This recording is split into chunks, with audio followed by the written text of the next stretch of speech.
Good evening, everyone. Welcome to Trolling with Logic for the 22nd of March 2014. It's 7 p.m. here in the UK and it's 3 p.m. Eastern Time over in the States and Canada. Just the usual announcements. That's a live call-in show on all kinds of secular-related issues. If you do want to call in, the Skype contact, it's scrolling across the bottom of the screen right now. It's Trolling with Logic. Just send me a quick PM, give me the gist of your question, and we'll add you into the call in due course. Please don't call the show. It'll just annoy us and we'll probably just boot you then. But, and excuse me because I've got a cold right now, so you're probably listening to like a very bizarre Scottish Darth Vader here. And also when you call in, you're granting us permission to use your likeness because all calls are recorded and uploaded for later use. And as you can see in the corner, this is public domain, this recording, so feel free to copy it, mirror it, and distribute it any way you want. And I think that's it. And also, if you can't get through, if you didn't get your question in, contact at Trolling with Logic. And if you want, we could forward the questions on to our guest tonight. So very quickly introduce my panel tonight. Welcoming back as always, Marty. How you doing? I'm doing okay. Yeah, and welcoming back as well, Kitch. It's been a while since you've been on, I think. I missed the last show, but I was there for the one before that. All right, cool. So I missed one. And it's been a very, very long time since our third man here has been on. Welcoming back, Maxman. How you doing? I'm good. I'm quite confident that nobody remembers me except for the people I'm talking to, but thanks anyway. The few hardcore... Who are you again? All right. So I'll very quickly introduce our special guest tonight. Just to let everyone know, our scheduled guest couldn't make it tonight, so this man has generously offered to stand in. So you'll all know him from the Gin and Tonic show, one of our sister shows. He was a former host there. He's a well-known YouTube vlogger, mostly focusing on counter-apologetics to Islamic claims of science, and most recently a very well-made video series called This Is the Truth Uncut, where he tracked down some scientists who have been court-mined into appearing to support claims of scientific knowledge in the Quran. So a very warm welcome, everyone. Thumbs up in the chat room, and please welcome in the Rationalizer. How are you doing? Good evening, everybody. How are you doing? Oh, we're doing great. Thanks for coming along. It's good to have you. So I don't know, does any of the panel have any questions ready, or shall I just get started? Sure. Just a general question to start up. How did you get into video making, and why did you decide to focus on your video series? I feel artistic, but I'm rubbish at art. So I do stuff with computers, and it's kind of a good way to do artistic things because other people have written special effects and stuff. So you can kind of use those and then pretend you're really good. So it kind of made me feel artistic. That's why I made videos. Really, I think it was just a long time ago when I was at a low point in my life. There was at some point someone was showing me some leaflets telling me about all these miraculous scientific things in the Quran, and you know, quite gullibly at the time I was looking at them and I thought these are really convincing, you know, not realising that they'd really been translated. And I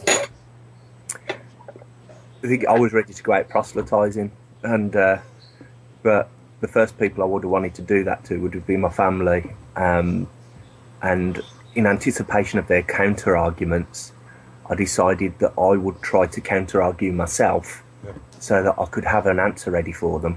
Yep. And I ended up counter arguing myself out of it. And after spending that much time doing it, I just thought, well, I can either just be happy that I've worked it out and go on with my life, or I can record it, you know. And I just think I'll make the videos that I wish I could have watched a year and a half ago or something at the time I started making them, that would have saved me the time. So that's basically it. And so throw that in with a little bit of desire to be creative. Yeah. And that's how it ended up starting. Yeah. One thing, the history of the whole science in the Quran, where did that actually spring from? Was it Sheikh Zindani that really, was he the kind of popularizer of that really? Well, you get what before that, I think it's probably in the 70s, Maurice Bucaille. He was the physician to is it King? I forgot the name. King Faisal, I think. And he was asked to write a book, which was something like the Bible, the Quran in light of science, or something like that. I forget the name.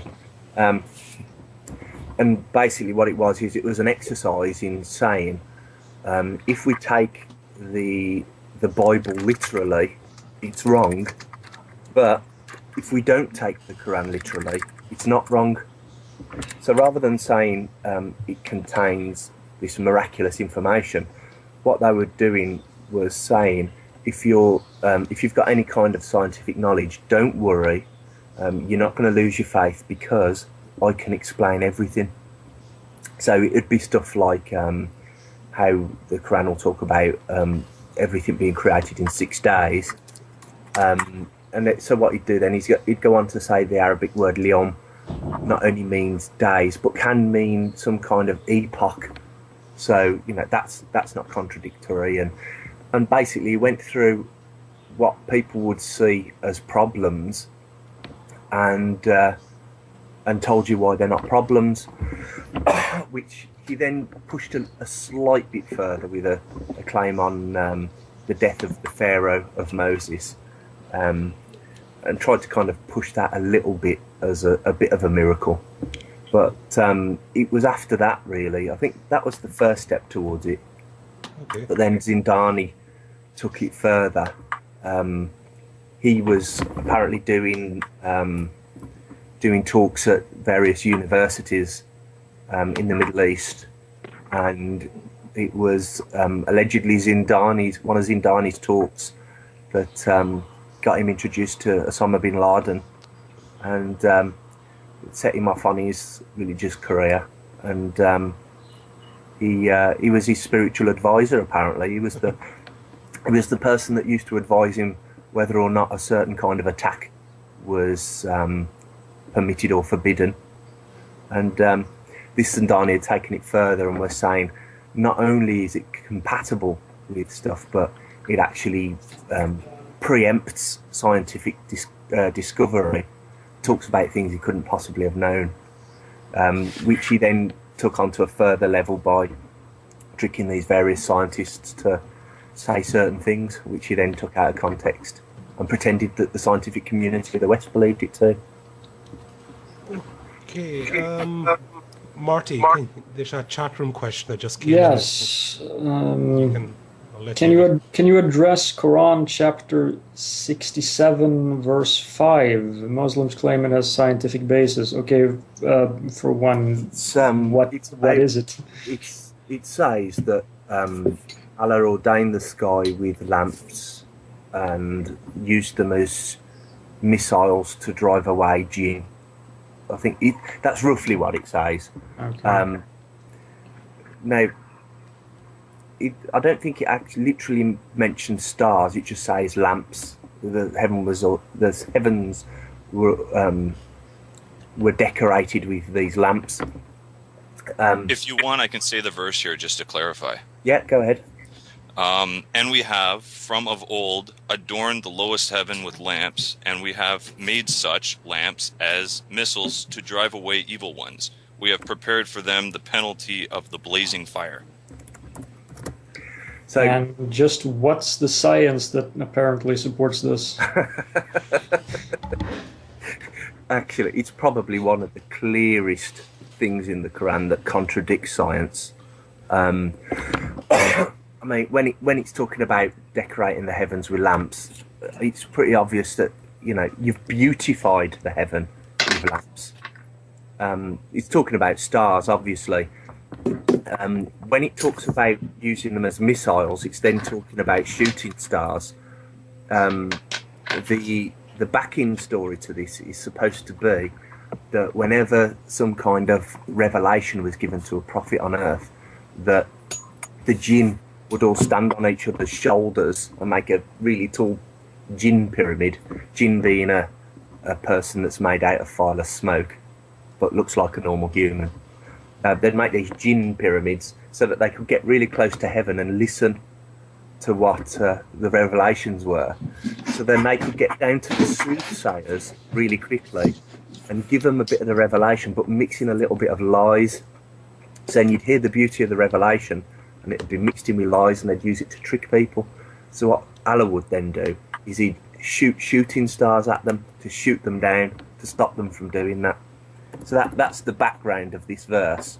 I mean, if you look at literally what it says, the nearest heaven was adorned with lamps to beautify the nearest heaven. Shooting stars aren't in the sky adorning it and beautifying it. They're only there for a split second.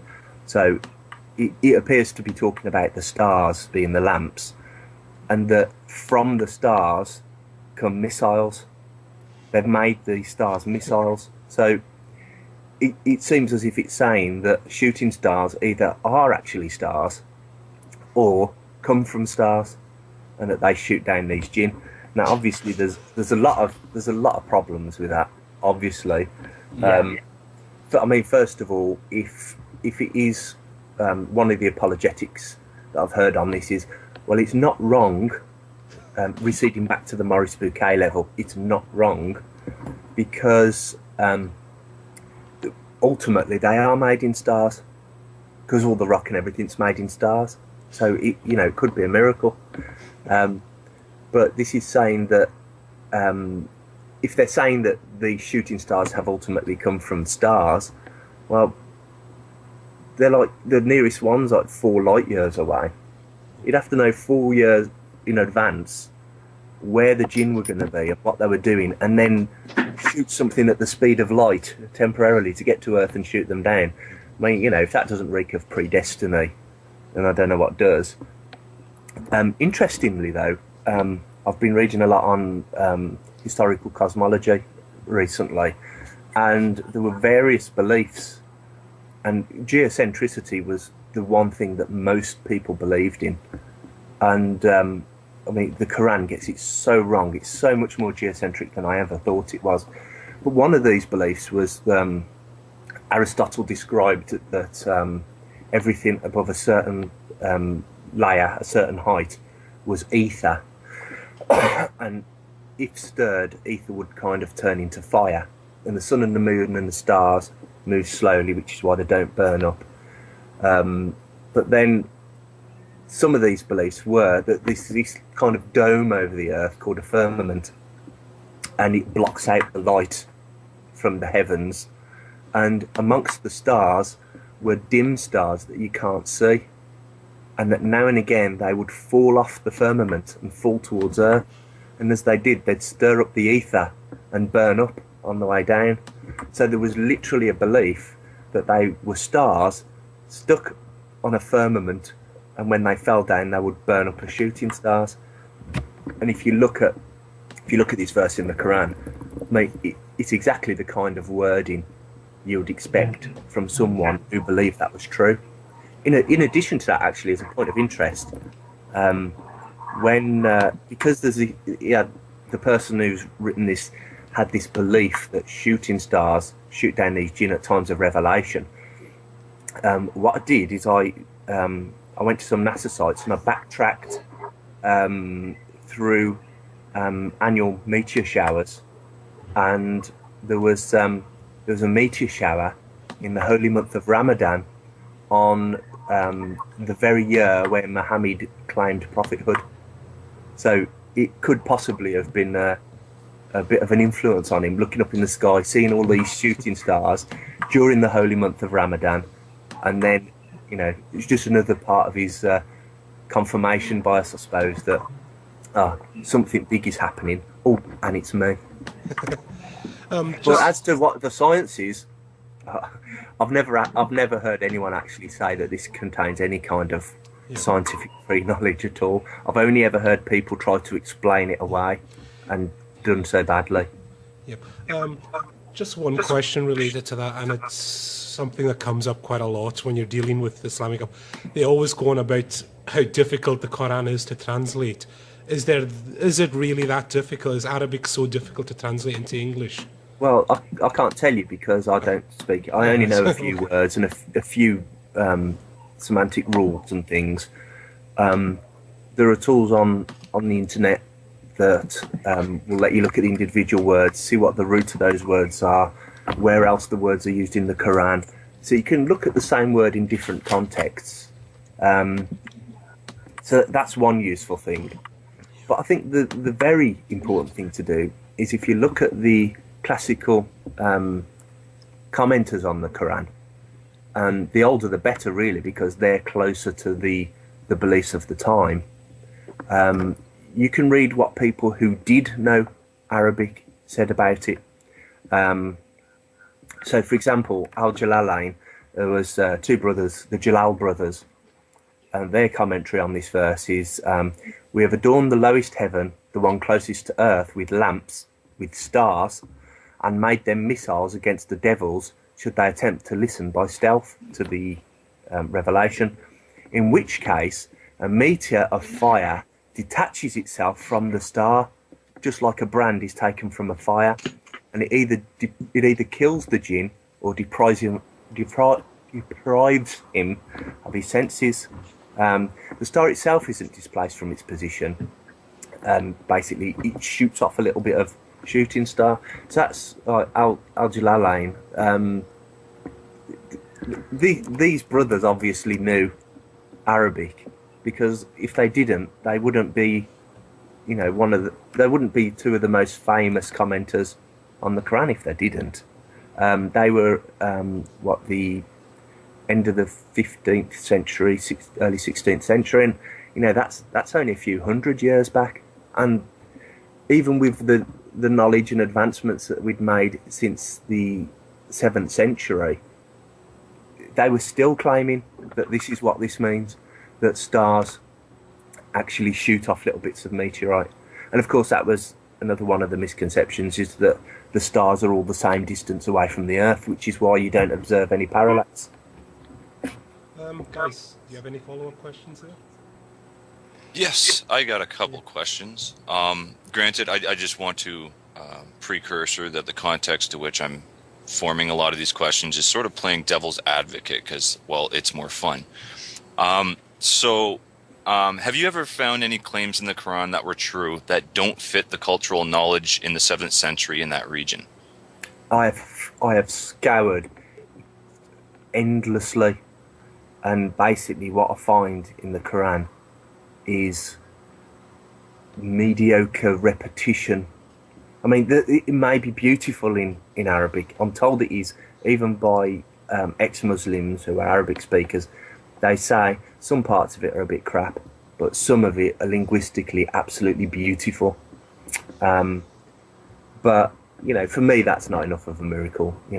How beautifully can you say, when you're dead, we're going to burn your skin off, and then we're going to put some new skin on so we can burn it off again, and that's going to happen forever?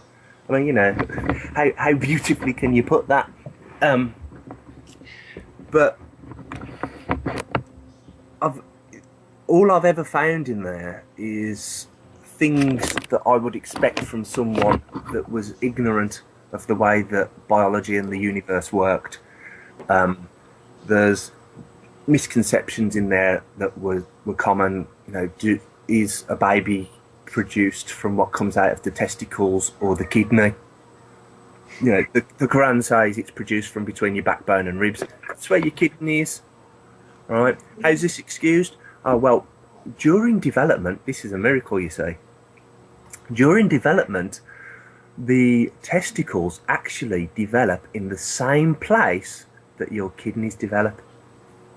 Miracle. Like, yeah, but if you go back further, my anus originates from the same place as my eyeball. That doesn't mean I excrete poo from my eyeball, does it? So I find just one after another, especially in the embryology claims, which people have really twisted to try to make them not wrong. Everything that I see is just simply stuff that people believed at the time in error. Other than that, it's stories that Muhammad seems to have got wrong, and then said, no, I haven't got it wrong. I've come to correct the previous stories because they were wrong. So obviously you can't claim any kind of unknown knowledge there. But as you look through it, I couldn't find a single thing. And, you know, I wanted to. I'll be honest, I really wanted to. You know, I was basically convinced this book was true before I even opened the first page. You know, I was practically a practicing believer at the point I first opened that page. I would do stuff like, I wouldn't touch the book unless I washed my hands first. I hadn't eaten pork for a year. You know, I used to pray and beg for guidance before opening this book. I mean, you know, I did basically, I practically lived my life as a Muslim, even though I didn't identify as one. I got as far as there is no God but Allah, because I was a monotheist, agnostic monotheist, so I had no problem with saying, yeah, Allah's the name of this one God that I believe in. But then obviously the Muhammad bit had to come from reading the Quran, and up to that point I was a complete believer. Then I opened it and I read it, and as I was reading I was thinking, who wrote this book thinks that the earth's flat? Hang on, they think that the sun goes around the earth. You know, and I'm reading this stuff and I'm thinking, no, I've got to be wrong. I've got to be wrong, because somebody would have noticed. You know, and you doubt yourself, because you think, so there's all these people that believe this.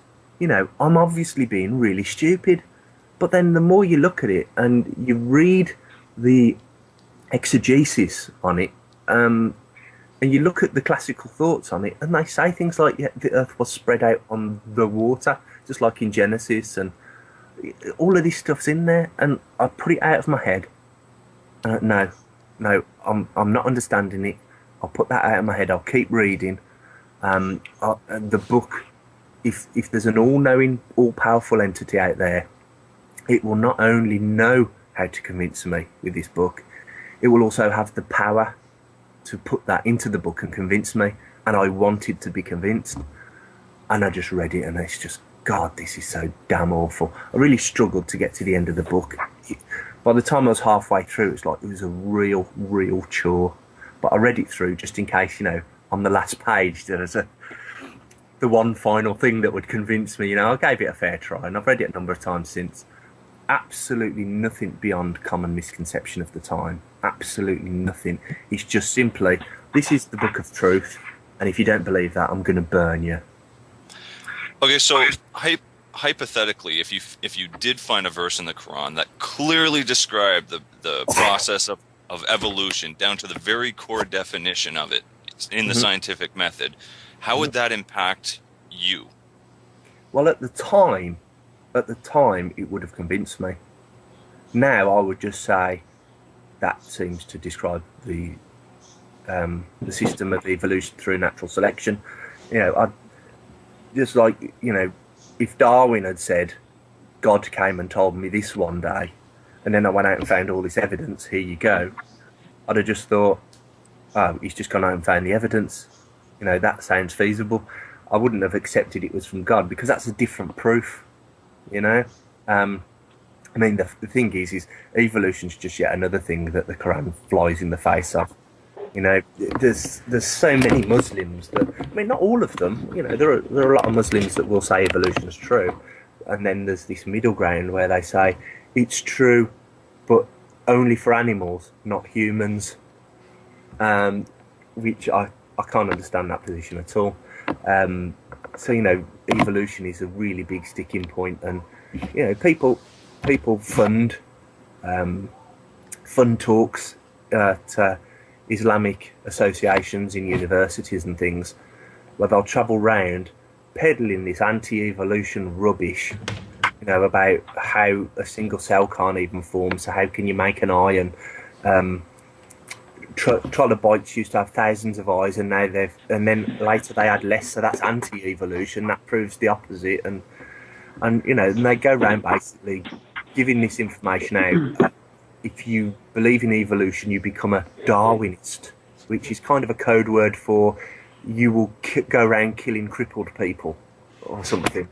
And you know, they paint like this Darwinism as if it's some kind of witch cult or something, you know. And but yeah, that's certainly, thanks Flower. That's definitely an area where the Quran is badly wrong, and the Hadiths, the stories that are accounts of Muhammad's life, the things that are said in there, obviously there's probably like 10 hadiths for every verse, and now, you know, they outright contradict. You know, the Quran's vague because I suppose it had to rhyme, whereas you get to the hadiths and it didn't have to rhyme, so he just came right out and said it. On Monday, Allah created this. On Tuesday, he did this. On Thursday, and on Friday, he created Adam. You know, that's not an epoch. Friday isn't an epoch. You know.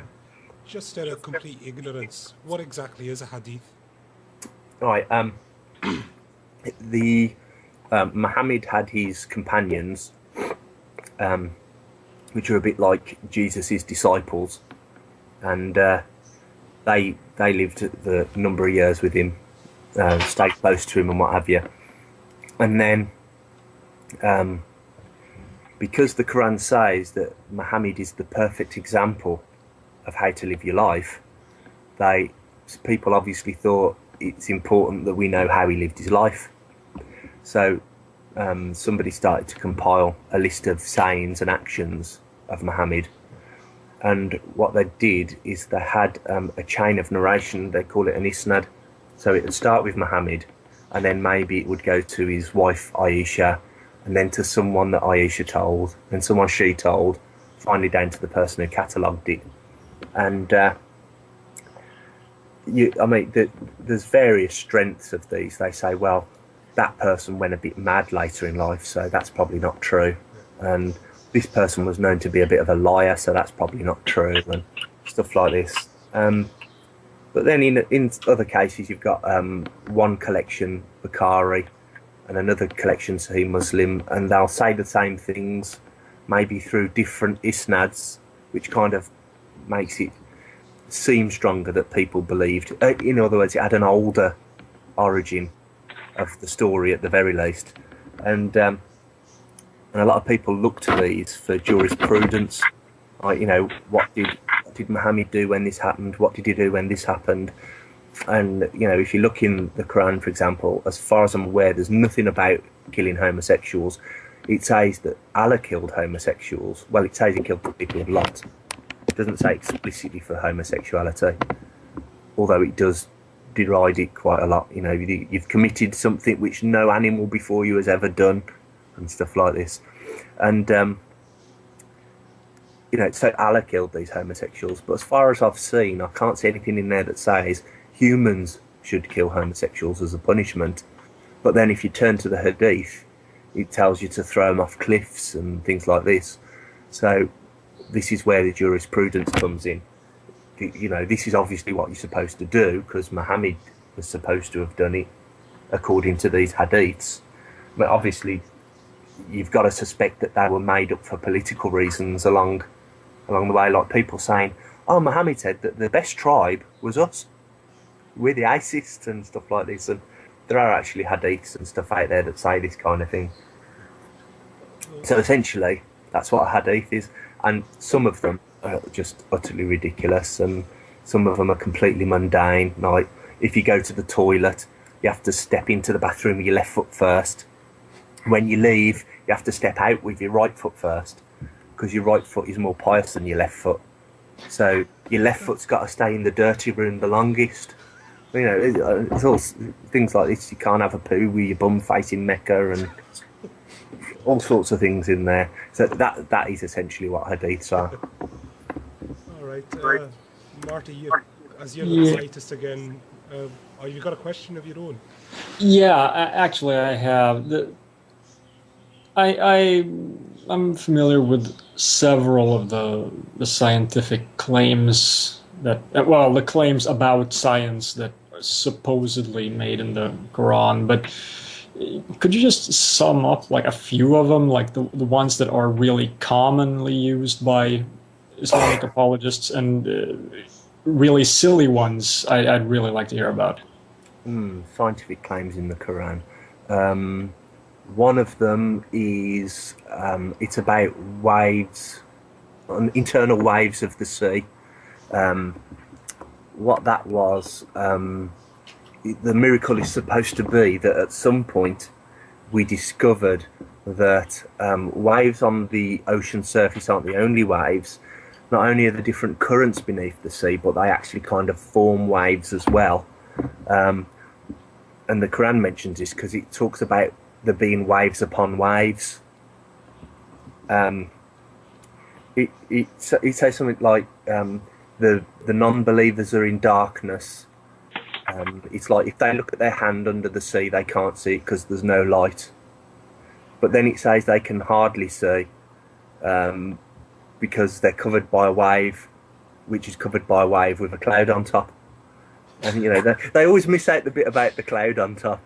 But, so apparently that means that they knew about underwater currents. Yeah, but obviously, wow, wave upon wave. If you sit down at the seaside with your socks and shoes off and stick your feet in and do a bit of paddling, if you just look down at your feet and you just watch waves upon waves hitting against your feet. It's just one wave after another. And the thing is with this verse, it's talking about kind of confusing them, as if they're kind of overpowered. And a wave after wave crashing upon you would have that effect. And then another thing that underwater and under a cloud, like the two levels of darkness.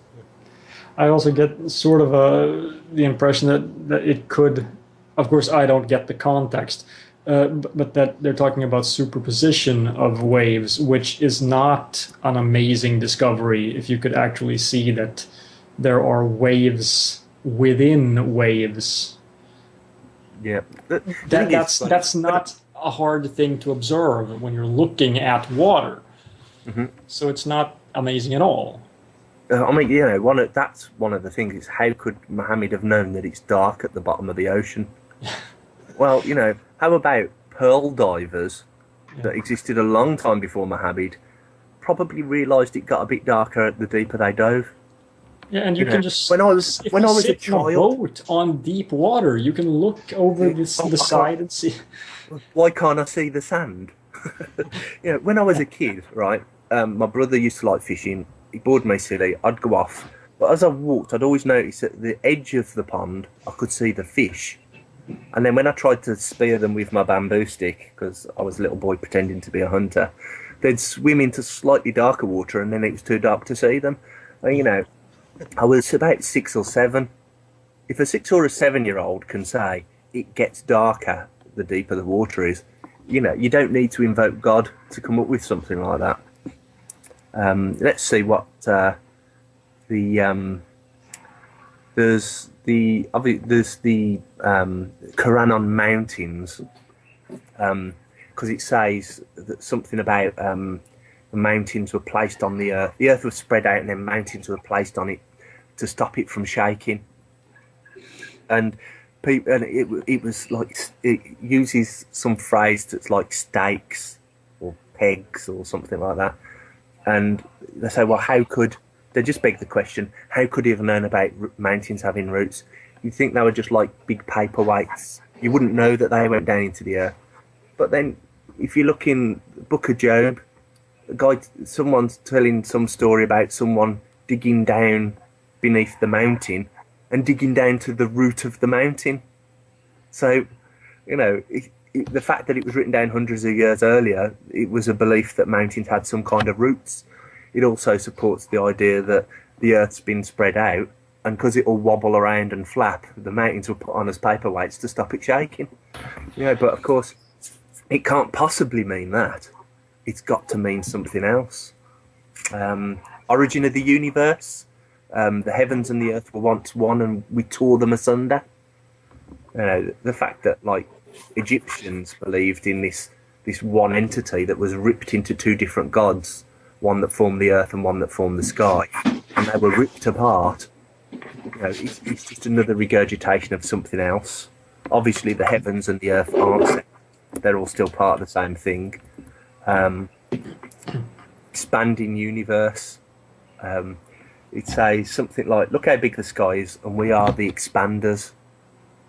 Now, it doesn't say we are expanding it, because that would kind of be a little bit more impressive, because with Arabic you can see if a verb is either a past verb that's finished or a verb that is currently ongoing or going to happen in the future.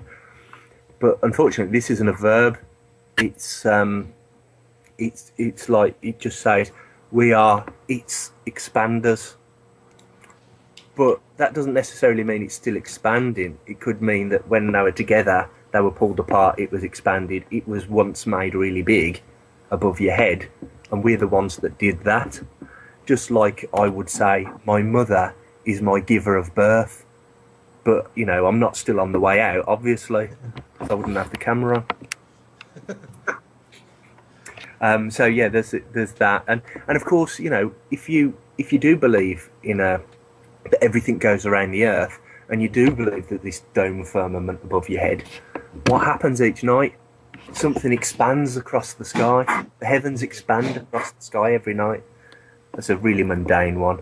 I'm just flicking through a website to have a look at science miracle claims in the Quran, and I mean, there's not much. A lot of them have been deleted over the years. Really, I already have one up. Wikiislam.net. I can always open the towel there as over the banister. Noise coming from somewhere. All right. Kutch, are you there? No, have we lost Kutch? Yeah, we've lost Kutch. Yeah. Oh, sorry, Kutch. I was going to say there's a chat room question in the Skype chat. You can read that out. Sure. Ben Temp Names asks, do any of you act any differently in how you address things in regard to Islam in contrast to Christianity? Nope. Not really, except I know more about Christianity, so I can talk more about it. I think the only difference with me is that don't discuss Christianity, because Christians don't come up to me and try to convince me it's real. Because this country's kind of a cultural Christian rather than a believing Christian country. People just say, "Yeah, I'm a Christian because I was baptized. I'm gonna christen my kids. I'm therefore a Christian. I believe in Christmas and Easter eggs. Therefore, I'm a Christian." You know, they don't come and say to me, "Oh, you do know he walked on water, don't you? You do know he made magic fish sandwiches." You know, and they don't try to convince me of this stuff, so I don't care. And if someone doesn't come up to me and try to convince me that something stupid is true, then I won't tell them it's stupid. But in this case, people did come up to me and they did try to convince me these things were true. So I looked at them, and you know, I just treat it exactly the same as everything else. Like, you know, Jesus and his magic fish. When it comes down to it, he was given a couple of loaves and a couple of fishes, or a loaf and 2 fishes, whatever it was, and he made enough sandwiches to feed everyone. You know, what's the miracle? He's like this magician caterer that made magic fish sandwiches. It's not absolutely fabulous to me, you know. That's silly. A lot of the stuff in Islam are silly. Some bits of it aren't. They're just kind of, you know, don't kill your babies and stuff, you know, and I didn't need religion to tell me that. So, yeah, I'll treat it exactly the same, with one exception, though. There are Christians that try to make credible arguments for their religion. However, I find that's more prevalent in Muslims, because with Christians, I've spoken to them in the past, and I just don't know what kind of a Christian argument I'm going to get. And I don't even know, they're not even sentences half the time. They're just words thrown together, which involve kingdom, Lord, word, flesh, and son. And it's stuff like that. So, oh, well, you know, it's true, because Jesus said, "I am the flesh," and the word was the kingdom of God, and Jesus is the kingdom within you, made flesh of the word. And you did what? You know, you've said all this stuff stuck together. I recognise the individual words, but not the sentence. So I don't generally talk to Christians about stuff, because most of the time I just don't know what the hell they're actually saying. But you know, you know, people argue with me recently for saying this on Twitter, but in their favour, I find that Muslims generally try to make sense. and that's my minimum requirement. You have to at least try to make sense. Because it was just a point I was going to raise. We had Ali on from Arab Atheists a while back, and in his view, he said that he found the Muslim apologetics is a lot cruder than the Christian apologetics. Is that a view you have as well? The Christians more. Yeah, they're more. The Christians more basic than the Islamic ones. No, the Christians are a bit more sophisticated with their apologetics than the Muslims. Basically, I guess I could ask like this: is there a Muslim equivalent of William Lane Craig? Yeah, that's no, but what you've got to take into account, though, is William Lane Craig took his argument from Muslims in the first place. Yeah, that's true. You know, the Kalams hundreds of years ago, and they used to make this argument about the Kalam argument about, well, we think that the universe must have had a beginning. You can't transgress an infinite number of actions or time and so on. But then they actually abandoned the argument because they decided if you argue you can't have an infinite regress, you're arguing that Allah can't exist for eternity before the universe was created. And they saw this flaw and they dumped it. And then, you know, I don't know, like Christians Craig was on holiday in Egypt in the library one day or something. I don't know how he came about it, but you know, he's just using an old Islamic arguments that were abandoned a long time ago. And then there are people basically copying him in his arguments, and he's refined it a little bit basically to throw in some sayings by cosmologists, which he sometimes takes out of context. Sometimes he doesn't, probably. I don't know all of them, but, you know, in some cases he does. He just butchers it, basically. Yeah. Yeah. I think with William Lane Craig, though, he was the first person I saw that exploited that specific debate format where you go first, then the other person's supposed to make their opening statements, and then when he comes on to criticise their opening statements, he comes on and says they didn't refute his opening statements, which he's not supposed to, and you know, and all the deception and stuff, the dishonest debating tactics and stuff. And I've seen various, I've seen one Muslim debater use that technique. Yeah. I don't really listen to that many debates because I find that I usually just end up with my face in my hands, you know, and I'm just going, oh God, no, you know, and it just drives me mad. Especially when people get away with saying stuff and then they're just left to it. And I'm just thinking, no, stop, go and ask him, get him to explain it. You know, and so I don't watch much. And one thing I could never watch would be a debate between a Christian and a Muslim. Oh God! No, except actually, I witnessed one in real life, and I was in the town centre, and there was a Dawaganda stall set up, and they were peddling their miracles and stuff. And then some Christians turn up because the guy that picked up the rubbish was a Christian who carried around a Quran with him just in case he would, some Islamic challenge was sprung on him unexpectedly at any moment, you know. And then him and this Muslim guy were arguing, and they started to argue the age-old one: was Jesus God, Son of God, or just a messenger? And they were arguing, and going, oh, but in the Bible it says, so that's proof.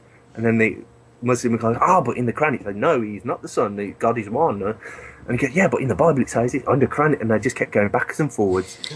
And then the Christian got really frustrated and said, look, just because it says it in a book, it doesn't make it true, you know. And they both stopped, and they just kind of went, anyway. Then they both started flicking furiously through pages to carry on with the argument. I was really laughing so much. I was going, guys, stay there, stay with that one. No, they were off looking at the other pages. I always remember that fondly. That was good. That was. Yeah. All right. Who's got a question now? Sure, I've got a question. With the recent discovery of the gravitational waves that support the Big Bang, how have the Muslim apologetics responded to this? Oh, I haven't seen it yet. But if if it hadn't already been used for internal waves in the sea, it probably would have been gravitational waves upon the sea or something. It's the miracle that the gravity of the moon pulls on the waves, causing the tides, and moon can cause a solar eclipse, causing a darkness or something. You can make shit up, can't you? If you don't have to back it up with actual facts, or falsifiable statements, you make shit up all day long. When the Quran talks about God spread out the land, people say, "Oh, there you go, plate tectonics." Go ahead. I suppose the Christians are going to use that as well, or they could say that, it was just put there by Jesus to test us while he rode his T-Rex through the Garden of Eden. No, I have actually seen a few Christian sites, and they're saying, "Oh, this helps confirm creation." They're saying, "Oh, it's proving the universe had a start, so we've been right all along." But, it's funny hearing an Irish person talk, someone with an Irish accent talking about Jesus. It's just like a comedy show. Father Ted, it takes me back to that program. Sorry, Max, you go ahead. I've got a question, and this is given that I'm assuming we have a large North American viewer base and whatnot. So this is something that I hear come up a lot in Muslim believers type thing. I'm trying to figure out how to phrase this properly to exclude obvious radicalists such as terrorist bombers and crazy crap like that. There is the extreme nutters in any kind of group out there, but given the extensive the extent that you've actually studied the Quran and the general followers of it, I'm just kind of curious as to what your opinion on any kind of what is there a threat? Is there a threat imposed in the Quran that even general followers may inevitably come over to the U.S. and start hitting us with machetes or some shit like that? In the Quran itself, I'd say about killing innocent people, I'd say no. In hadiths and things, yes. There's hadiths where some people were sent to kill some people in the night, and they said, but their women and children are with them.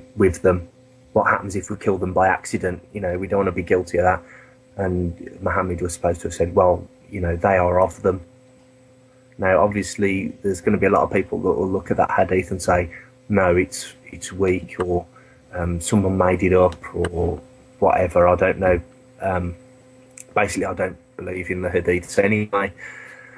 I generally criticise the Quran itself. The Quran, as far as I can remember, doesn't say anything about going and killing innocent people. The only time, in its defence, really, because I generally found that you'd get people who are extremely anti-Islam or extremely pro-Islam, and then I found, and basically both sides were lying to me. Everyone was lying to me about Islam. That's what I discovered. So I came to it from this point of view as I don't actually give a shit what it says. I'll just read it and tell you what it says. And from what I could see, if I remember correctly, it's been a few years since I've read it. Every time there's a verse telling them to go and kill people that gets quoted by anti-Islamists and anti-Muslims, I'd say they are, by anti-Muslims. It's always preceded by something that says something like, go and chat with them, try to strike up a peace accord. If you can, then honour it. That's great. If you can't, and then they come and try to kill you, then find them whenever you can and slay them. So from what I remember, I don't remember finding anything. The worst thing I found along those lines that I remember was Surah 9 verse 29, which says to go out, to basically go out and make the whole world Islamic and make Islamic rule dominate the world or something like that. I'll have to quickly pull it up because I don't remember it word for word, but it seemed like an unconditional instruction. Fight against such of those who have been given the scripture and believe not in Allah or the last day, and that who don't forbid what Allah has forbidden, and they do not follow the religion of truth until they pay the tribute readily being brought low. This is a non-conditional statement to write. That's it, because this chapter 9, was one of the later ones in the Quran, apparently, because they're not in any kind of chronological order. And there's this concept of there's no contradictions in the Quran. There's only, and so therefore no corrections. There aren't abrogations. So it might say one thing, but then later if it says something else, it's not a contradiction. God just changed it. So if, strictly speaking, if there's any verses out there saying don't go out and try to take over the world, if this one is the last verse on that matter, then it abrogates the others and says go out and fight the people who aren't, basically fight the people who aren't Muslims, invite them to become Muslims. If they don't, and they don't forbid what Allah's forbidden, and they don't believe in Muhammad as a messenger, then go out and fight them until they pay the tribute readily. What that is, it's a dhimmi tax. You non-Muslims take a separate role in society where they have to pay a tax. I mean, Muslims will pay a compulsory charity tax, which I think is 2.5 or 5%, 2.5 I think, of their income. The amount for dhimmis isn't specified, and in some cases, it's been claimed that it's been as high as 50%, and says that they've got to pay the tribute ready, being brought low. They've got to be subdued and made to pay this tax. So the thing is, does this book say to do that? Yes. Do I therefore think there's some kind of threat of Muslim army invasions? No. I don't think that that's an imminent threat. I don't think that it's a future threat. What you've got is probably the majority of the world's Muslims are cultural Muslims. A lot are from poor countries that can't read. Many haven't read the Quran in their own language. They just learn the sounds of the Arabic words, as if it's some kind of a magic spell or something. And then those who have read it, people form God in their own image. So this would be, to some people, would say something like, that was only then because people were really, really bad, and the only way to deal with them was to force them to live under Islamic law. But that was back then. It doesn't need to be done now because we've got international agreements or what have you. So, there's obviously people will excuse different things, interpret it the way they want to. I think people who think that their next door neighbour's nan is going to come and blow up the school bus or something, they're really overreacting, and I think they're a bit crazy. Somebody feeding back here. That's it gone. All right, guys. Any questions? Okay, given the silence, I'll ask some. Yeah. Just before we carry on, I want to say plate tectonics. All right. Okay, well, let me ask you about plate tectonics. Go on, then. What about them? Very moving. The verse about spreading out the earth, that's a prediction of plate tectonics. Very simple one to debunk. As I said, verbs in Arabic can have a completed form or a present or ongoing future form. Where it says that Allah spread out the earth, it's a perfect verb. It's past tense. It means whatever happened has stopped. So if it's talking about plate tectonics, thanks very much. You've just given me a 100% verifiable error in the Quran. The person who wrote the Quran thinks that plate tectonics no longer move. So there you go. If they want to claim that that's what it means, then they're claiming that Allah got it wrong. So no one in their right mind would use that one anymore. Okay.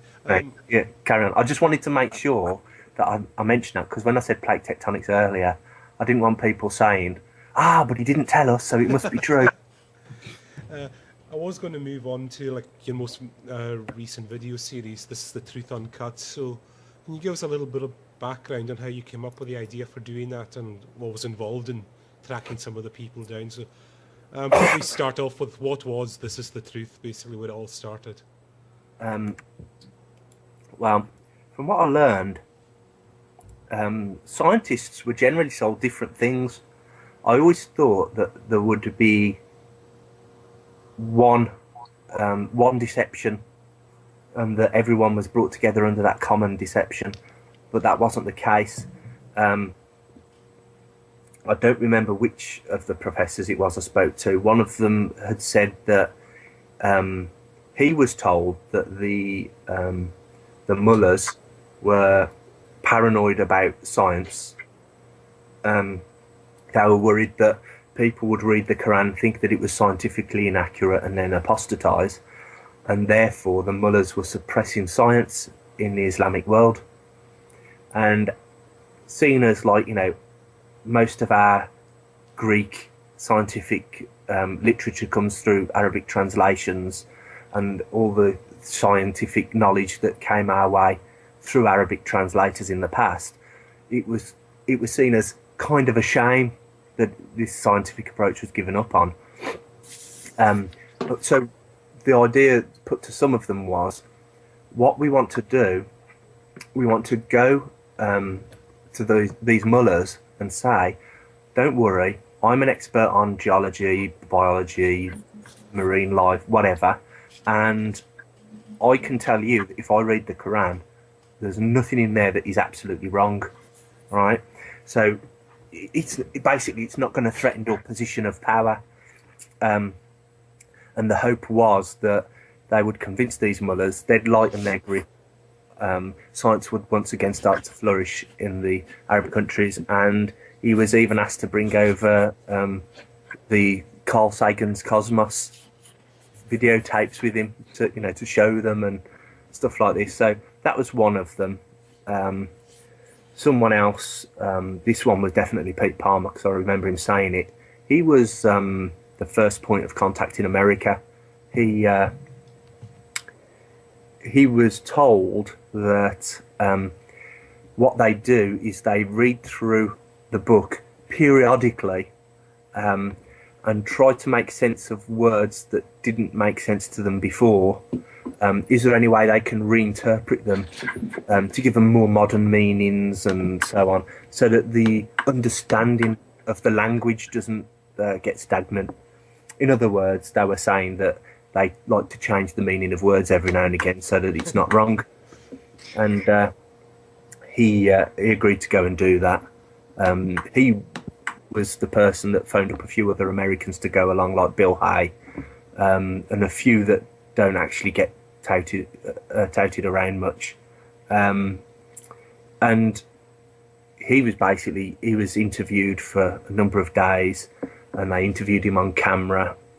And he said at some point later in life he realised that they'd been building him up for a number of days. They'd be basically asking him questions, seeing what his answer was, and then reforming the question slightly so that his answer was slightly different. So at first it'd be, no, that's wrong, to, well, okay, that's not wrong. And then if they continue and push different hypotheses onto him, hypothetical scenarios, what if Muhammad only had one leg or whatever, then he'd say, well, in that case it would be a miracle. And it became apparent that, like, he'd been groomed over a number of days to do this.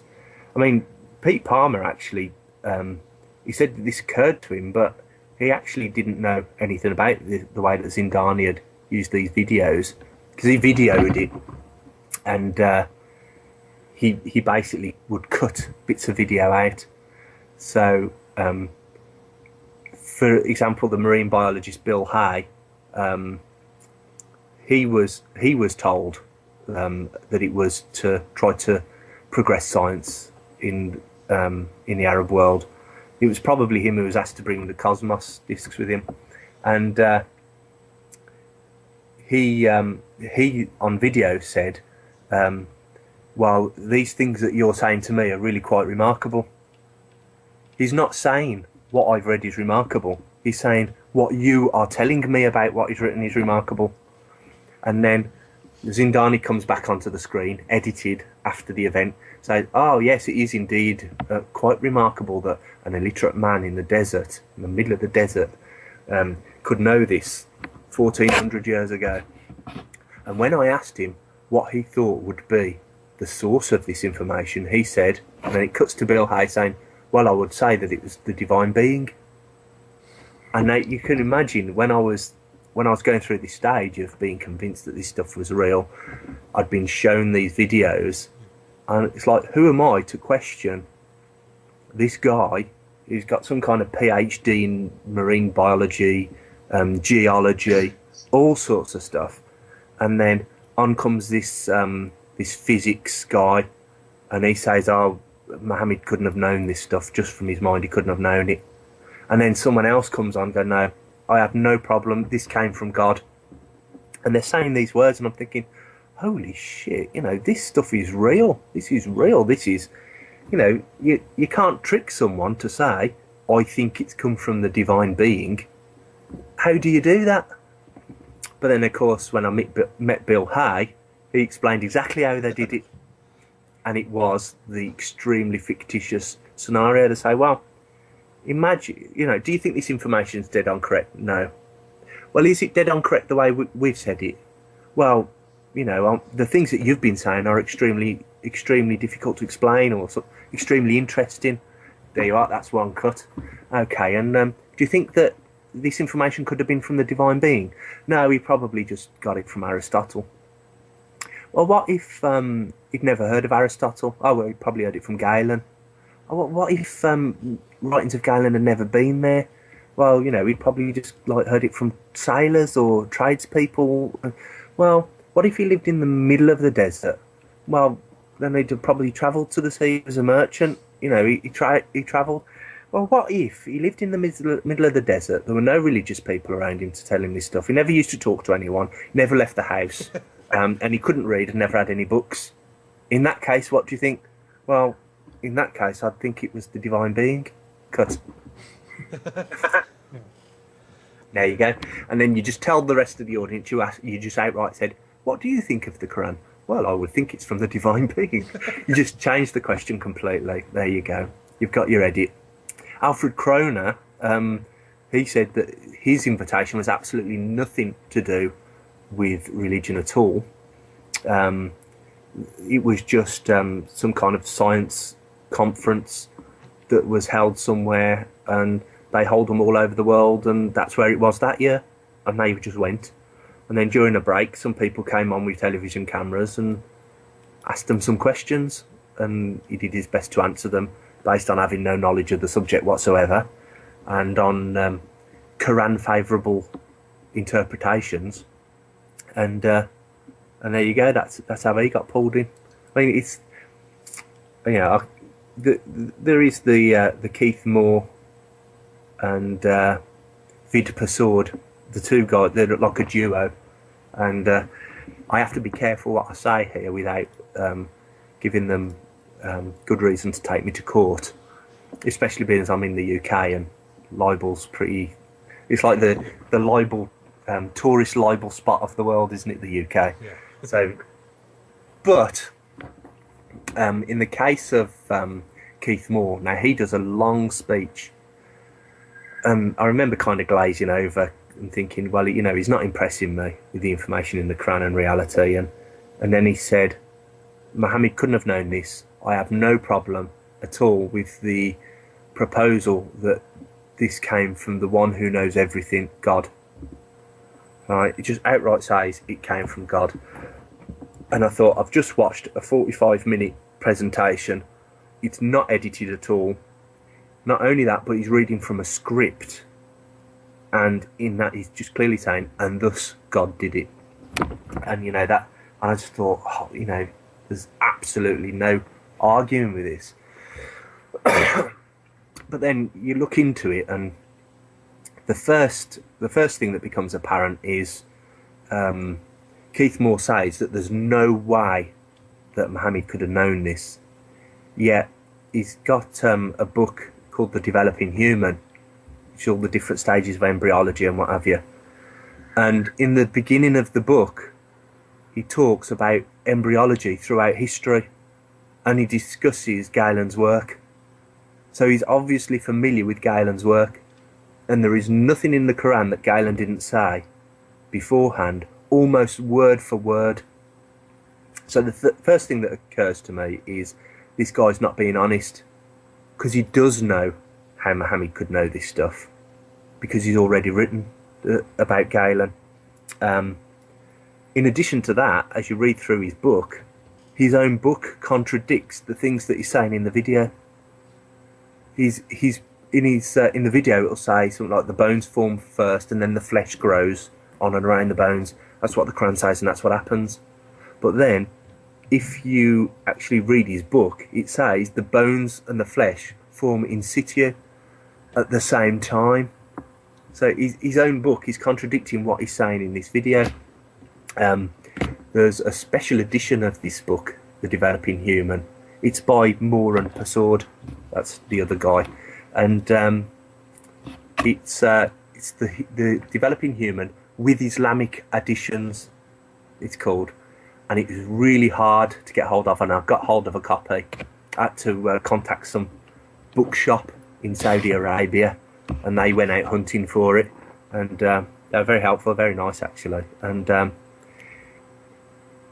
what's happened is it's got his normal book and then interspersed the pages that have been added by Zindani or his team, saying, well, if you look at this, let's compare it to this hadith, let's compare it to this verse in the Quran, look how brilliant it is. Yeah, it's obviously God magic going on here. And then obviously, as I said on the other pages, Moore's book explains that that's actually wrong. Because, for example, it's in the book it says something like the bones are clothed with flesh or something, or the flesh is on and around the bones. It doesn't say it develops on and around the bones after the bones are there. It just says the flesh is on and around the bones. And then they've gone, oh, flesh on and around the bones, clothed with flesh. That's it, it's a miracle. Put the page in, claim the miracle. And then you turn to the front of the book, and this is where my final suspicion, put his claims to rest. Persaud also on the videos were like, oh, no, this is too much coincidence. No, it's too much for coincidence. There's definitely more behind this. Look in the front of the book, and then there's a list of people that it thanks for their help with developing the book. And guess who's in there? I've mentioned him at the beginning of the show. Oh, I'm so That guy you interviewed, the Oceanist? Before that, linked directly to Zindani. what is I'll give you a clue. He lived in Pakistan and he got shot in the eye by American forces. Bin Laden. Osama bin Laden. Oh. With thanks to blah blah blah Osama bin Laden. Now, did Osama bin Laden contribute his wealth of knowledge on embryology? Perhaps. You know, I don't know, mate. It could be anything. His knowledge on hadith, maybe he did that. More credible. Or was there something to do with his assets as a multi-billionaire involved in some way? You know, and to this day, Keith Moore will not say that he became a Muslim. He says he didn't become a Muslim, but won't say why. Oh, well, you know, I kind of believe in God in the same kind of way, but I interpret it different. No, if someone had came to me in my field of expertise and proved that 1400 years before it could possibly be known, something was known, and I thought that has definitely come from God, and after it said, and if you believe this and don't do as you're told, I'm going to burn you forever, you wouldn't say, oh, well, you know, I'll take the risk, even though I believe it's true. You would become a Muslim, wouldn't you? You know, it says, if you receive the scripture and you reject it, you're going to burn forever. And then what? He just thought, oh, well, you know, I'll take the risk. Forever's not that long. Okay, do you have a chat room question that's come in related to this? It's from Mary Ziller, and he's asking, what kind of reaction have you had to the This Is the Truth Uncut series? Brilliant. Okay. Very good. Most positive support has probably been from Muslims. Okay. There you are. Bet you weren't expecting that, were you? No, well, I've seen some of the comment sections and some of the excuses people give for quite amusing. Yeah, well, the thing is, I don't read the comments anymore because I used to read them a few years ago, and then I'd answer, and then they'd cross-examine me, and then I'd end up debating in YouTube comments and stuff. And you know, one-to-one with people just was never worth it. It took up so much of my time that I just don't read the comments now. I sometimes look at them, but then I just don't reply. I haven't looked at them for a very long time. All I know is basically what people say to me in private when they write to me. There's a verse in the Quran that says, "Do not cover the truth with falsehood, and do not conceal the truth while you know it." There's a thing in Islam called bid'ah, which is invention or innovation. That's if you say something about your religion that's not true, then you're inventing stuff, and that's very, very badly prohibited. So if these people go out and are saying that there are these miracles in the Quran that aren't really miracles in the Quran, then they're worried that they're committing bid'ah, and they're also going against this verse about spreading lies. So the only correspondences I've had through YouTube directly were saying thank you for pointing out this forgery, this deception. I am now no longer going to say this to people because I don't want to spread lies. And that was really rewarding for me because I expected it to just be like, you know, non-Muslims saying, haha, you exposed those lies. But no, most positive comments were from Muslims, except for the one which was addressed to the rationalizer shaitan, which is the Arabic for Satan. Just basically calling me various things. And of course, the reaction from the QuranProject.org hasn't been too good because they've got this book, and at the back it's like what scientists say about the Quran and all these miracles with Bill Hay and everything in the back. And so, of course, I wrote to them and said, here's the verse in the Quran that says don't spread lies. Here are the people saying that you're lying. You need to take that out of your book. And, you know, for years, they just left it in. They ordered reprints. They left them in. And I'd see on their Facebook page, here's a big shipment of new books. It was still in there. Recently, in the online version, they've taken them out. I don't know if it's in the printed version or not. But they've left in the scientists that I haven't yet interviewed. I find that really dishonest. Everyone that I've interviewed that was in there, they've taken out. But all of the others were probably just telling the truth and weren't tricked. So we'll leave those in there. So, because initially I phoned them. And initially I wrote to them, but I wasn't sure if the message went through. It was on one of these web form submit comments thing. I gave it some time, and I hadn't heard anything. And I phoned, and I said, "Can I speak to the person that does the editing? Why? Because there's comments in there that are obviously taken out of context. I've interviewed the people. Yeah, we know. What do you want?" Oh, okay. Well, I just wanted to know that you knew, basically. Yeah, but what do you want now? I don't want anything now. That's it. Thanks.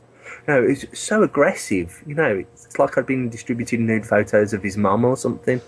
He was really, really offended by the fact that I wouldn't say exposed because it's not new. People knew this.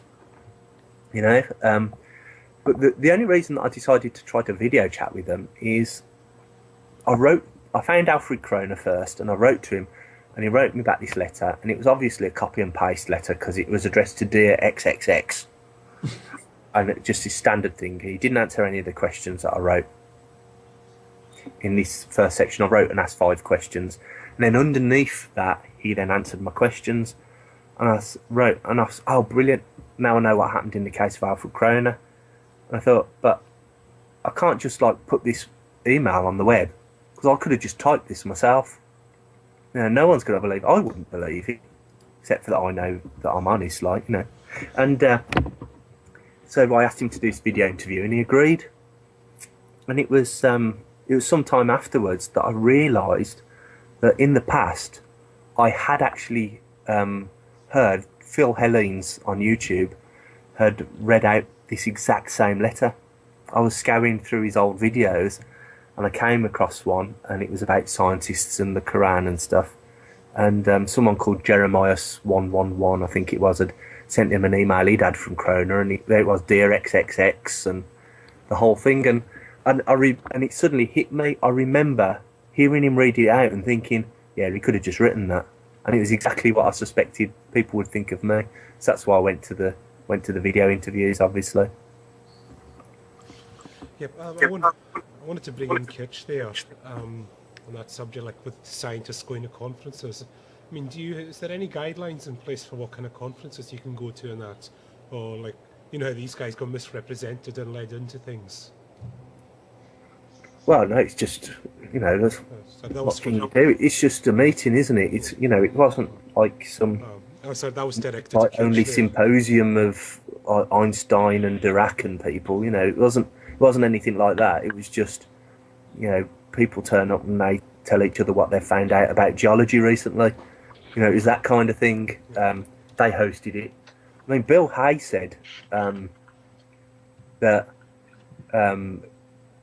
they took him out there a few times, and it's actually Bill Hay that said they'd been grooming him. I think Pete Palmer said that they'd been sussing him out to word the stuff correctly. He'd been helping them without realising it. It was Bill Hay that said that they'd been grooming him, and he said on the one day they took him out on a boat, right, and they took him out to sea, and he's out in the middle of nowhere, and you know they're going around, and he's all happy, and there's zooming around their head, wind's blowing in his hair, and he's loving it. And then they start filming him and asking him these questions, and you know, he's saying stuff, and he's being guarded in his answers. And he said, but as time went on, it became apparent that they weren't going to take me back to shore until I told them what they wanted to hear. He says, I'm stuck on a boat in the middle of the ocean. I'm practically held prisoner, and then they want me to say some specific things, and if I don't say them, I know I'm not going to get back in. You know, he said it's a hot day. I was just desperate to go home. He said, so I just told them what they wanted to hear. So it was after that they then got him in and recorded him saying stuff. Yeah, I'd have been doing myself. I would if someone had done that. You know, I'm going to tie stuff to my feet and throw me in the water or something. Yeah, it was Kitch who directed that question too, but you're unmuted now, Kitch. Yeah. Yeah, but sorry, I was actually just dealing with a troll in the chat. Kind of missed a little bit of it. What was the? It was just about, like, you know, how these scientists were set up for this. Have you come across that? Like, because I know you're invited to conferences quite a bit, or are you advised on what kind of conferences you should and shouldn't go to? Generally, you can really tell how the conference is set up by just going to the website and just how they set out the information that they put up. Yeah. Like what the conference is about, who's been invited, the kind of talks, the scope, and that sort of thing. But we haven't been really in science. You're not really trained into how to do interviews with the public or with media. It's something you really have to learn by yourself. There's no guide. Any guide that there is kind of something you have to buy, like in a, you know, guidebooks. I suppose to be a few guidebooks, but nothing really set in the training, in undergraduate or even postgraduate. Not that I found, even though I've done a few postgraduate modules, but nothing on speaking to the public or giving interviews or how to be wary of people who are just out to misrepresent what you're saying or misrepresent your science. So it's fairly. So that's probably something that should be at least advised on, at least some way under your undergraduate. I suppose it's more prevalent now, isn't it, with the people that say that global warming isn't occurring or it's not man-made. So it's more prevalent that people are misquoted and misrepresented. You know, the impression I got from talking to these guys, you know, I talked to them a bit off camera before and after, and the impression I got from these guys was just, well, I'm just a scientist, I do scientific stuff. When people make claims, They give me data and evidence with it, and if I don't believe them, I check it. I don't expect someone just to come and outright lie to me. And if they do, I can check it if I don't believe it. But the fact that they were also disarmed by the fact that these people weren't actually making claims. They were asking them for opinions on things according to their scientific expertise. So, as far as they were concerned, these people weren't making claims, so their guards were down as well. So, he was very clever. He got them on a few levels, and they all said he was a very charismatic and charming man. Yeah. I mean, his career now, he lives in the Yemen now. He's on America's Most Wanted terrorist list. And he makes videos about how he's got scientific proof from brain scans that women aren't as good witnesses as men. In the Quran it says, get a witness. If you can't find a man, get 2 women. So a male testimony is worth double that of a woman. And so he holds up these brain scans and says, here's a picture of a woman's brain, here's a man's brain. And there's scientific evidence that when a woman is listening, only half of her brain is turned on. Stuff like this. This is the crap he's coming out with. And he was being interviewed on some TV station, and they're saying, so, shakes his army, we understand you've discovered a cure for AIDS. Yes, that's correct. Right, okay, how did you do that, considering you haven't got any medical training at all? Oh, it was in a hadith. What, so there's a hadith saying how to cure AIDS? No, I can't tell you which hadith it was, but there's one in there that gave me a clue, and I checked it, and I've been curing people of AIDS. Right, okay. Why can't you tell us? Because the big drugs companies in America, they'll discover it, they'll patent it, and then they'll sell it to people at a really high price. And I want to give it away for nothing. So, well, why don't you just tell everyone what it is then? They can't patent it. Oh no, because they'll patent it. All these excuses. So, to save some people getting saved from AIDS at a cost, he's going to let everyone die of AIDS because he doesn't want someone to patent a hadith. That's his excuse. I mean, the guy is an absolute crackpot lunatic. Yeah. He really is. He's just completely bonkers. Yeah, because they actually found out at his clinic that the people just still died of AIDS at his clinic, as well as alleged clinic that he had. You know what? I didn't even look further into it. I suspected he didn't even have a clinic or know anyone with AIDS. I just, I didn't actually go as far as to think he'd really tested stuff. Yeah. I just thought, he's just made this shit up yesterday, and he's phoned up the press to tell them so that he can say, look, it's from Allah because it cures AIDS. And I just thought that was it. It didn't even occur to me that he would actually have test subjects. That's the first I've heard of it, And I thought he was mad already, but if he did that, then he's really mad. All right, guys, we're coming up for 5 minutes left, so who wants to get in a final question? Max, I think you've got some questions ready. Okay. How do you find the patience to dispute all the claims that you run up against? Obsessive compulsive disorder. Fair enough. I suppose I'll just kind of come into it. So, you hinted at it there. Is there more to come from the This Is the Truth Uncut series? Well, I'm in touch with a Japanese scientist. His statements were something like, the stuff in the Quran is really, really impressive. When we look at the sky with telescopes, we only look at a small part, but the Quran tells us to look at a whole. And I think that the Quran has shown me how to study the heavens in future or something like that. And it's really kind of a non-committal, I'm being polite kind of a statement. And but obviously, he's listed as someone that thinks it's a miracle and stuff. It's taught him how to do astronomy.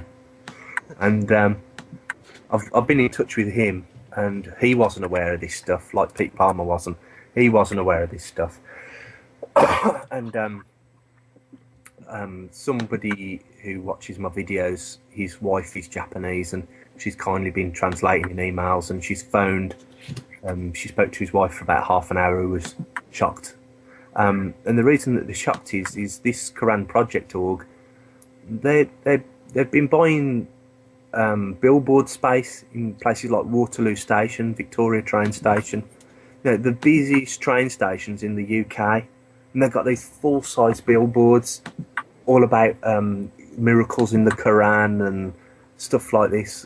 Did you know that the Big Bang's in the Quran and all of this stuff? And then they've been they're doing advertising wraps on papers for the London Herald, is it called, or the Herald or something in London, and some other newspaper, and it's what scientists accept miracles of the Quran is the headline, and then there's this Japanese guy, his name and what he said about it, so they're saying he accepted miracle claims of the Quran, and I'm hoping that he will come on, but I don't know Japanese culture. I'm being told that older people in Japan, the culture's more that they'd want to talk to my face and things like this, but there's no question of me going to Tokyo, I'm afraid. Okay, we're coming up for the last 3 minutes, so we usually just go for our final thoughts. So Rash, your final thoughts, and if you want to shout out anything, any upcoming projects and that, you're free to. No, there's nothing I really want to shout out for. The thing is I'd just say to anyone, I don't care what you believe, to be frank. I really don't give a damn. I care what you tell me is true, and I care whether it's true or not. That's the only thing I care about. If you read history, what people believed at the time and so on, what information the Greeks passed on, and then reread the Quran, and you'll just see it in a completely different way. So that's my advice to anyone who's either thinking that it might be true or already thinks that it's true.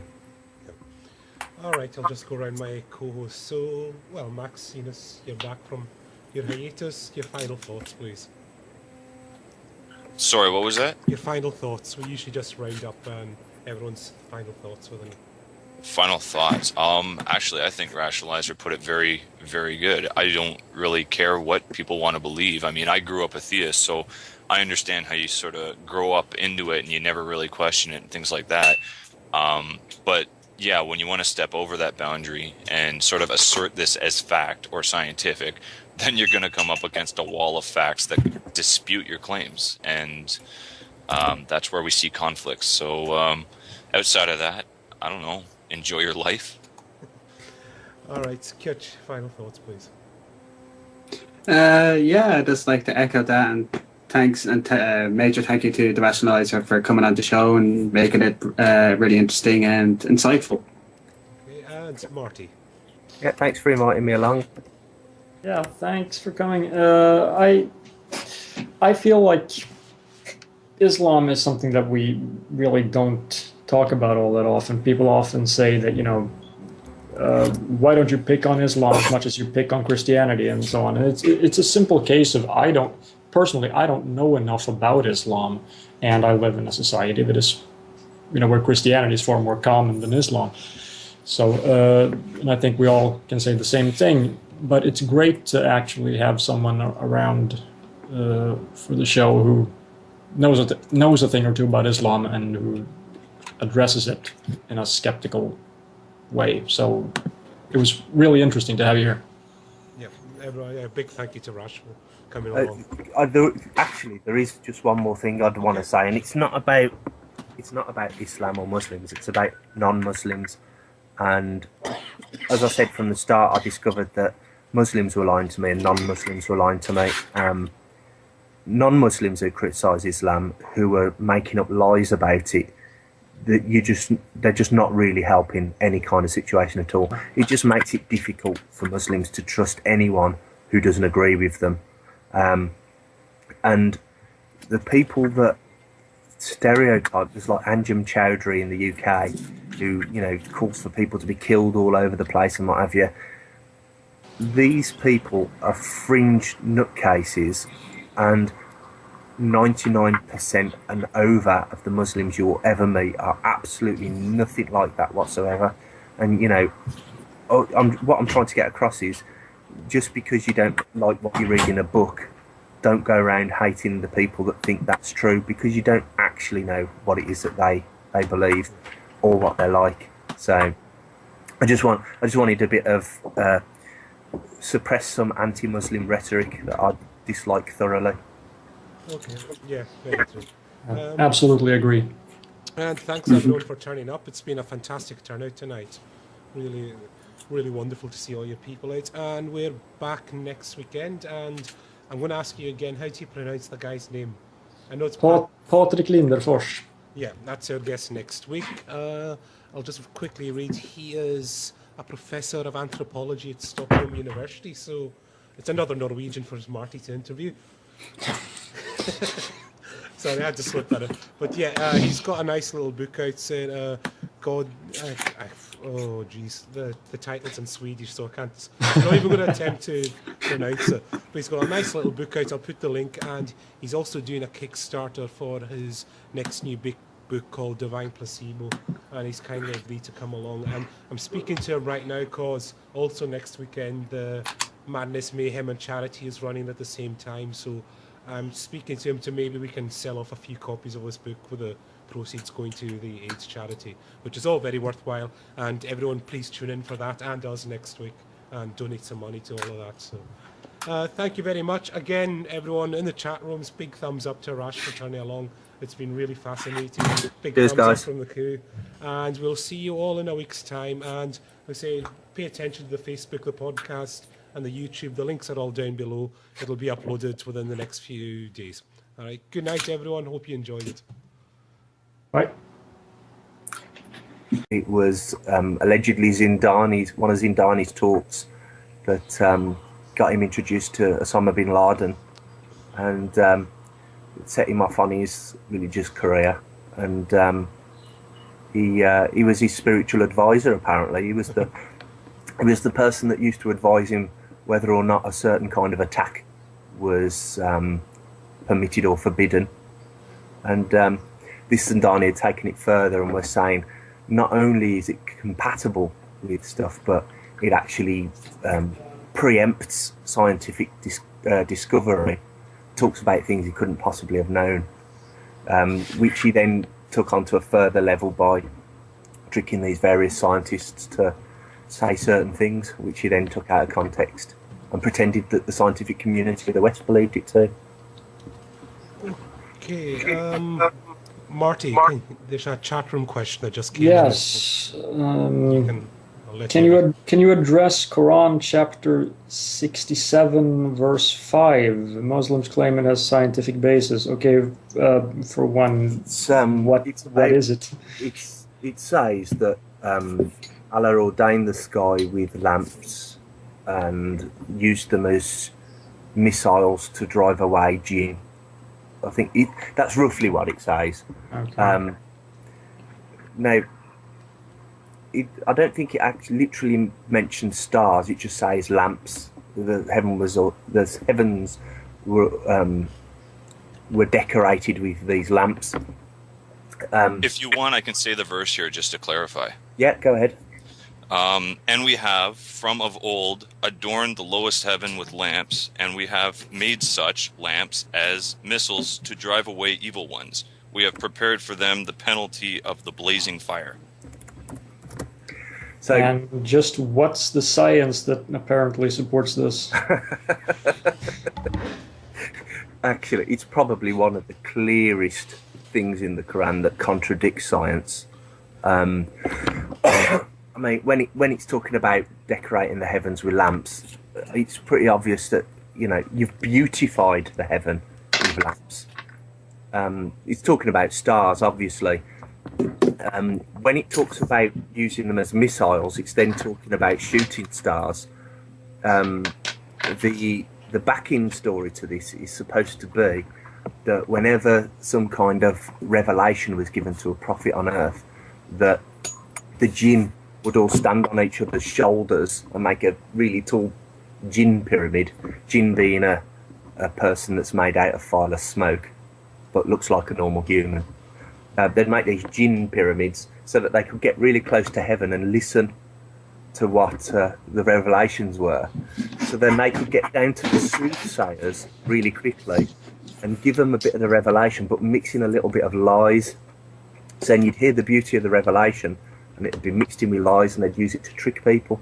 So what Allah would then do is he'd shoot shooting stars at them to shoot them down, to stop them from doing that. So that's the background of this verse.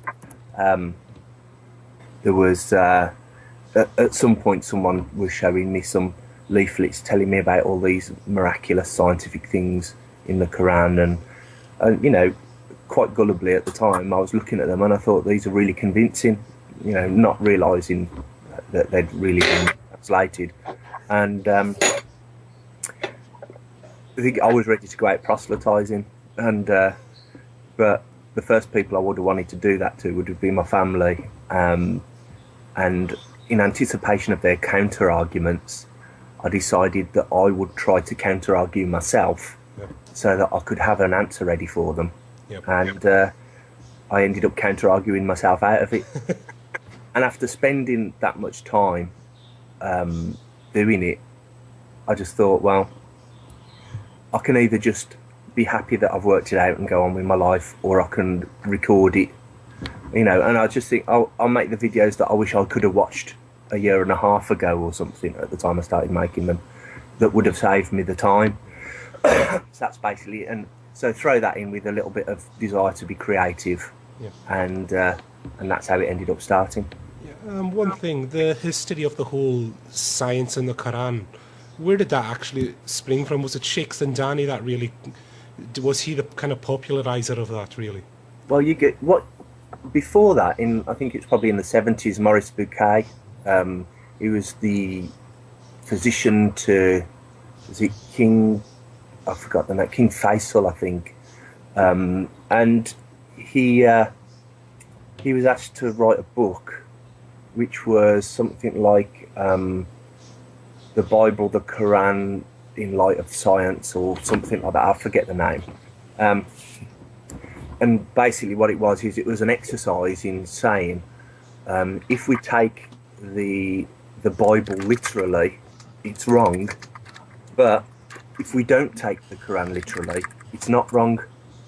So rather than saying it contains this miraculous information, what they were doing was saying, if you've got any kind of scientific knowledge, don't worry, you're not going to lose your faith, because I can explain everything.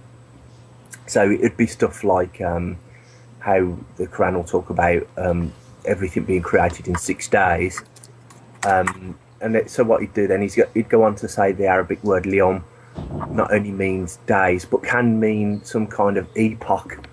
So, you know, that's not contradictory, and basically he went through what people would see as problems, and told you why they're not problems, which he then pushed a slight bit further with a claim on the death of the Pharaoh of Moses, and tried to kind of push that a little bit as a bit of a miracle. But it was after that, really. I think that was the first step towards it. Okay. But then Zindani took it further. He was apparently doing talks at various universities in the Middle East, and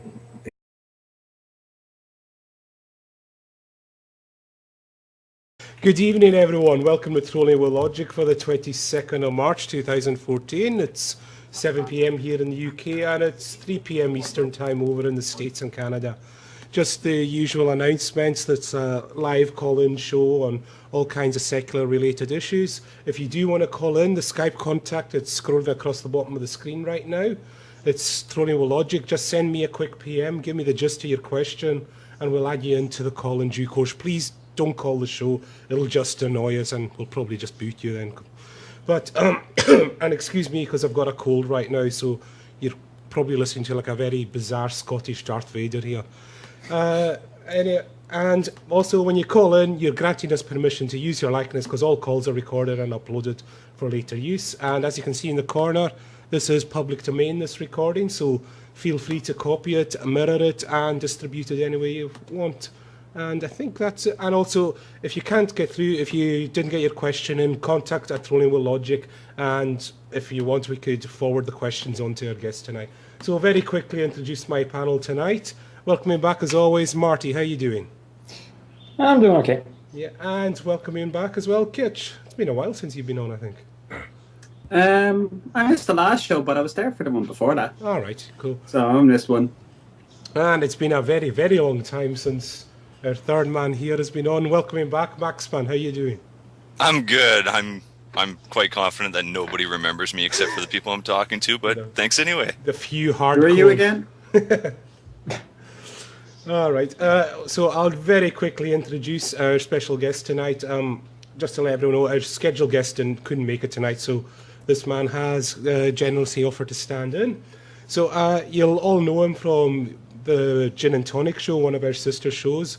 He was a former host there. He's a well-known YouTube vlogger, mostly focusing on counter-apologetics to Islamic claims of science, and most recently a very well-made video series called This is the Truth Uncut, where he tracked down some scientists who have been court-mined into appearing to support claims of scientific knowledge in the Quran. So a very warm welcome, everyone. Thumbs up in the chat room, and please welcome in the Rationalizer. How are you doing?